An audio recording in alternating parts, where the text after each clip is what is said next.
மணித்துளியில் 18,75,576 பேர் இதில் தாமாக முன்வந்து இணைந்திருக்கிறார்கள்.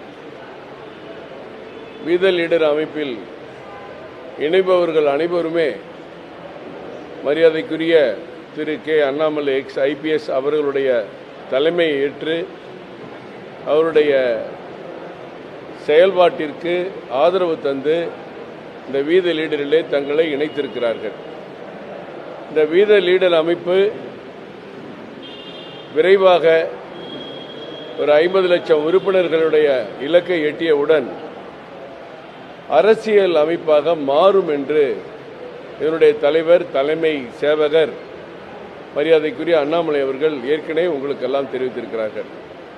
அந்த அடிப்படையில் இந்த வீத லீடர் அமைப்பிற்கான உறுப்பினர் சேர்க்கையை அதிகரிப்பதற்காக, ஏற்கனவே சேர்ந்தவர்களை ஊக்குவிப்பதற்காக, அவருடைய கருத்துக்களை தெரிந்து கொள்வதற்காக பல்வேறு மாவட்டங்களில் இது போன்ற ஒரு ஆலோசனை கூட்டம் நடைபெற்றுக் கொண்டிருக்கிறது. இப்பொழுது காஞ்சிபுரத்திலே KS பாபு அவர்கள் தலைமையில் இங்கே டாக்டர் உட்பட பல்வேறு முக்கிய பிரமுகர்கள்லாம் வந்திருக்காங்க.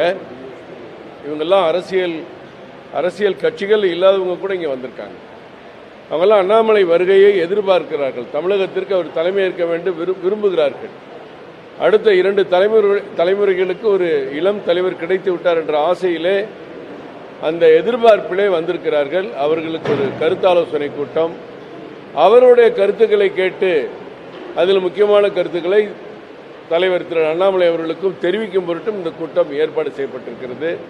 திரு KS பாபு அவர்கள் இந்த கூட்டத்தை ஏற்பாடு செய்திருக்கிறார். லோகநாதன் உட்பட பல முக்கிய நிர்வாகிகள் வந்திருக்கிறோம். நேற்றைய தினம் ஆவடியில் நடைபெற்றது. இன்னொரு கூட்டம் அம்பத்தூரில் நடைபெற்றது. தமிழகம் முழுவதும் இது போன்ற ஆலோசனை கூட்டங்களும் ஆங்காங்கே உறுப்பினர் சேர்க்கைக்கான முகாம். இது எளிதாக படிவத்தை வைத்து பெயரை எழுதி கொண்டு செல்ல முடியாது. யார் உறுப்பினராக பதிவு செய்கிறாரோ அவருடைய பெயர், பிறந்த தினம், அவருடைய மெயில் ஐடி, அவர் எந்த சட்டமன்ற தொகுதியை சேர்ந்தவர் என்பதையெல்லாம் பதிவு செய்த பிறகு ஒரு OTP எண் வரும். அந்த OTP எண்ணை மீண்டும் பதிவு செய்தால்தான் அவர் இந்த வீத லீடர் அமைப்பிலே உறுப்பினர் ஆக முடியும். அவருக்குள்ள அடையாள அட்டை கிடைக்கும். அந்த அடிப்படையில் இது மிக நிதானமாகத்தான் இது பதிவு செய்யப்படுகிறது. இதை இன்னும் எளிமைப்படுத்த முடியும்.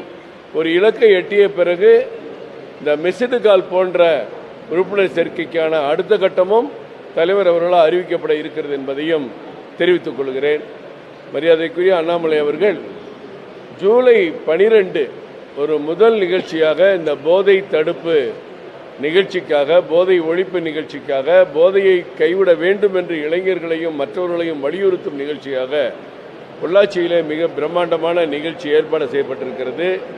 அங்கே மிகப்பெரிய கண்காட்சி, வரக்கூடிய மக்களுக்கு எப்படி இந்த விழிப்புணர்வை நீங்கள் வெளியிலே மக்களிடம் கொண்டு செல்ல வேண்டும் என்ற ஒரு வழிகாட்டுதல், கலை நிகழ்ச்சிகள், கண்காட்சி, எக்ஸிபிஷன், இது எல்லாமே அங்கே ஏற்பாடு செய்யப்பட்டிருக்கிறது.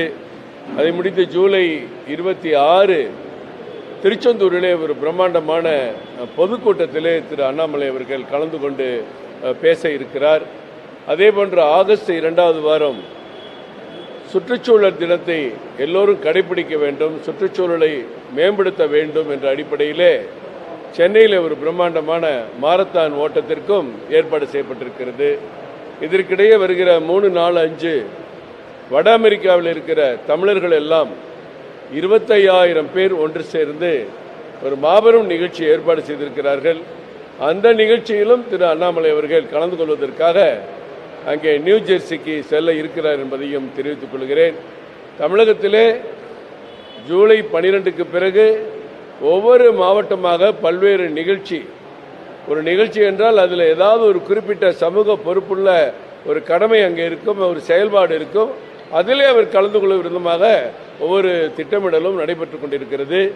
விரைவில் தமிழக மக்கள் எதிர்பார்க்கிறபடி இந்த அமைப்பு விரைவில் ஒரு கட்சியாக மாறும் என்று தலைவர் அவர் சொன்னதை இந்த நேரத்தில் நினைவூட்ட கடமைப்பட்டிருக்கிறேன்.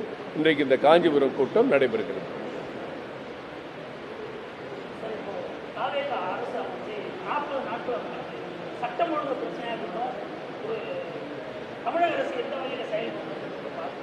இந்த சட்டம் ஒழுங்கு பிரச்சனை மோசமான நிலையில தான் இருக்கு. இது எல்லாருக்குமே தெரியும், உங்களுக்கு நல்லா தெரியும். நேற்றைக்கு கூட 2 இரட்டை கொலை நடந்திருக்கு.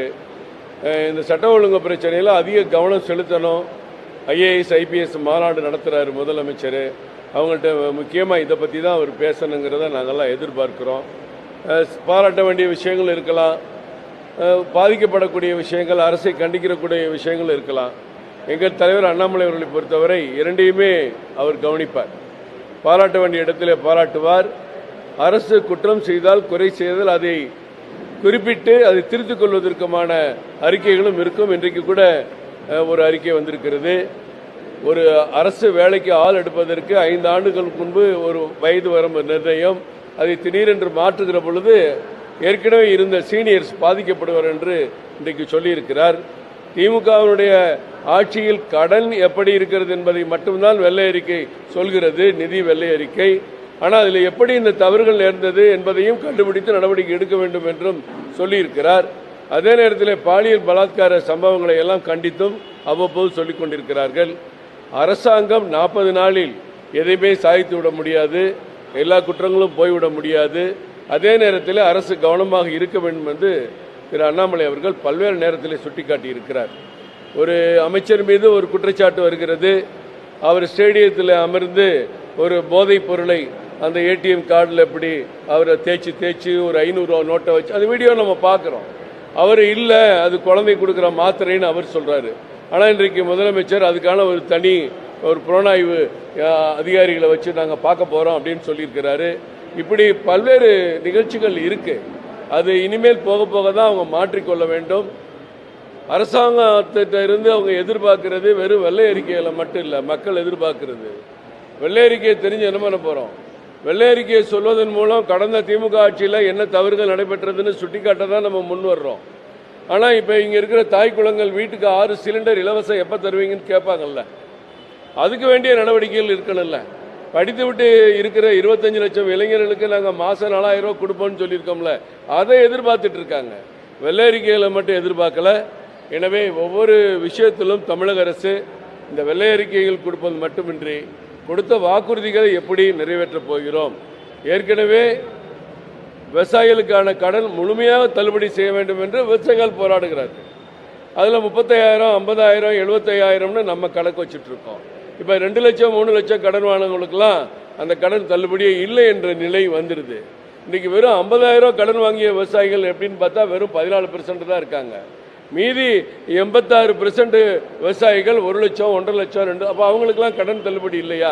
இந்த மாதிரி விஷயங்கள்லாம் அரசு இன்னும் கொஞ்சம் சீர்தூக்கி பார்த்து வரக்கூடிய பட்ஜெட்டில் அதுக்கான நிதிகளை ஒதுக்கி சிறப்பாக செயல்பட வேண்டும் என்று கேட்டுக்கொள்கிறோம். வீத லீடரை பொறுத்த வரைக்கும், அண்ணாமலை அவர்களை பொறுத்த வரைக்கும் எந்த நேரத்திலும் நல்ல விஷயங்களை பாராட்டுவார், தவறுகளை சுட்டி காட்டுவார்.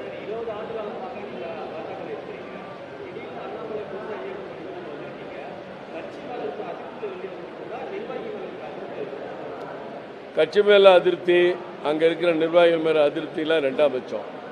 அண்ணாமலை மீது இருக்கிற நம்பிக்கையில் வந்துடும்.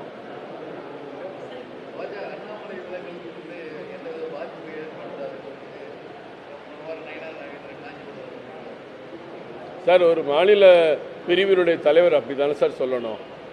அதனால் அது அவருடைய கருத்து, அவர் சொல்கிறதுக்கு உரிமை இருக்குது. அதுவும் மாநில தலைவர் இருக்குது, அப்படி தானே பேசணும். இப்போ இங்கே இருக்கவங்களாம் நீங்கள் பார்த்தீங்கல்ல, பாதிப்பு இருக்குது பாதிப்பு இல்லைங்கிறது வேறு. நம்ம தனி ட்ராக் எடுத்துட்டார் அண்ணாமலை அவர்கள். இப்போ எங்களையெல்லாம் யாரையுமே அவர் கூப்பிடல, நீங்கள்லாம் கட்சி விட்டு வாங்கன்னு கூப்பிடவே இல்லை, சத்தியமாக கூப்பிடல. எல்லாருமே அவர் மேலே இருக்கிற ஒரு பற்று நம்பிக்கை, ஒரு திறமைசாலி உண்மையான இளைஞர் இன்றைக்கு ஒரு அரசியல் கட்சி தலைவராக தமிழ்நாட்டில் இருக்காரா அண்ணாமலை மட்டும்தான். விஜய் அவர்களுக்கு கூட 53 வயசு ஆக போகுது, உதயநிதிக்கு 55 வயசு ஆக போகுது, 42 வயசில் ஒரு தலைவர். இப்போ என்னுடைய பையனுக்கு என்னுடைய பேரனுக்கெல்லாம் வழிகாட்டக்கூடிய ஆற்றல் அண்ணாமலைக்கு இருக்குது, வயது இருக்குது, திறமை இருக்குது, துணிச்சல் இருக்குது. அப்படிங்கிற தலைவர் வேணும்னு நாங்கள்லாம் வந்திருக்கோம். அவர் யாரையுமே கூப்பிடல. அதனால் அந்த கட்சிக்கு பாதிப்பா இந்த கட்சிக்கு பாதிப்பாங்கிற கேள்விக்கே இல்லை. இப்போ எங்களை பொறுத்த வரைக்கும் எல்லா கட்சியும் ஒன்று தான், பாஜக ஒன்று தான், திமுக ஒன்று தான், அதிமுக ஒன்று தான், தாவேகா ஒன்று தான். அதை தான் தலைவர் செய்வார்.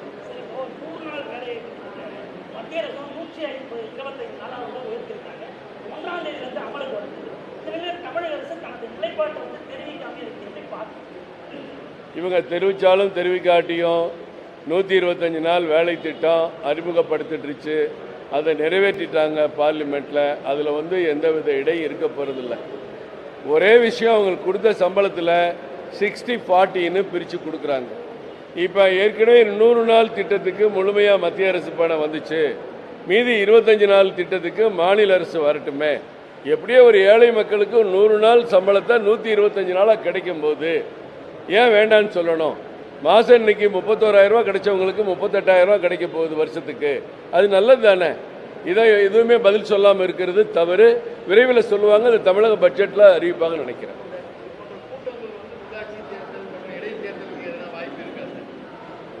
இடைத்தேர்தலுக்கு இருக்காதுன்னு தலைவர் சொல்லியிருக்கிறாரு. இடைத்தேர்தலில் பெரிய கட்சிகளே நிற்கிறதா வேண்டாமான்னு யோசிக்கிறாங்க. பல கட்சிகள் நம்ம தமிழ்நாட்டில் இடைத்தேர்தலை பொறுத்த வரைக்கும் நிறுத்துறதில்லை. ஏன்னா இடைத்தேர்தல் நியாயமான தேர்தலாக இருக்காதுன்னு நம்ம எல்லாருக்குமே தெரியும். எங்களோட உங்களுக்கு ரொம்ப நல்லா தெரியும். உள்ளாட்சி தேர்தலுக்கு வாய்ப்பு இருக்குன்னு தலைவரே சொல்லியிருக்கிறார். அது கட்சிங்கிற பேரில் நிற்கிறாங்களா, வீதலீடர் நிற்கிறாங்களான்னா மாநிலத்தில் அண்ணாமலை தெரிவிப்பார். உள்ளாட்சி தேர்தலில் நிச்சயமாக நமது வீத லீடருடைய தலைவர்கள் நிச்சயமாக போட்டியிட வாய்ப்பு இருக்குன்னு சொல்லியிருக்கிறாரு. நமக்கு ஏற்கனவே விஜய் அவர்கள் கட்சி தொடங்கின போது கூட பாராளுமன்ற தேர்தல் வந்தது. நான் என்ன சொன்னார், எங்களுக்கு 24 முக்கியம் இல்லை, 26 தான் முக்கியம்னு ஒரு மொத்த பாராளுமன்ற தேர்தலையே அவங்க ஒதுக்கி தள்ளிட்டு போன மாதிரி. இப்போ அதை பற்றி அவசரம் வீத லீடருக்கு இல்லை. எங்கள் இலக்கு இப்போ உறுப்பினர் சேர்ப்பது. இப்போ இந்த மாதம் முழுவதும் போதை மருந்து அடுத்த போதை தடுப்பு இயக்கங்கள் இந்த ஜூலை முழுவதும், ஆகஸ்டில் சுற்றுச்சூழல் மேம்பாடு, இப்படி இலக்கு வச்சு சமூக பொறுப்புள்ள பணிகளில் எல்லா வீத லீடர்ஸும் ஈடுபட வேண்டும் என்பது தான் திரு அண்ணாமலையுடைய நோக்கம்.